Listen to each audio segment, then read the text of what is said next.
जंगली शेरों ने मिलकर एक गधे का शिकार किया, लेकिन उनमें से एक शेर ने कहा, इसे मारो मत, मेरे पास इसको लेकर एक बेहतरीन योजना है।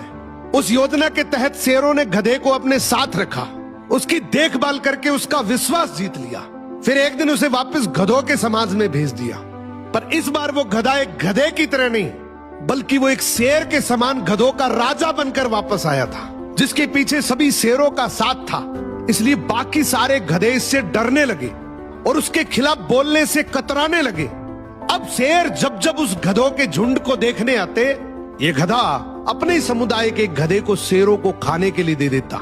ये गधा गधों के बीच तो एक शेर जितना ताकतवर बन गया था, लेकिन शेरों के बीच वो अब भी एक गधा ही था। ये अपने जैसों पर तो राज करता था, लेकिन ये एक ऐसी ताकत से जुड़ा हुआ था जिससे वो बचकर भाग नहीं सकता था।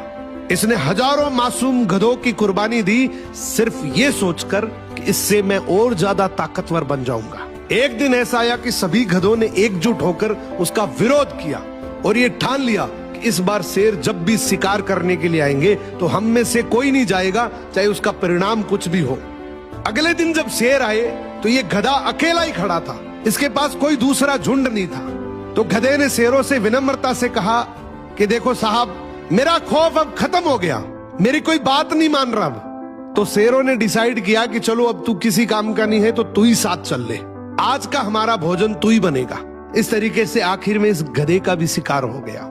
हर समाज के अंदर एक ऐसा गधा जरूर होता है जो अपने लालच के लिए, अपनी ताकत बढ़ाने के लिए अपने ही समाज को दांव पर लगा देता है।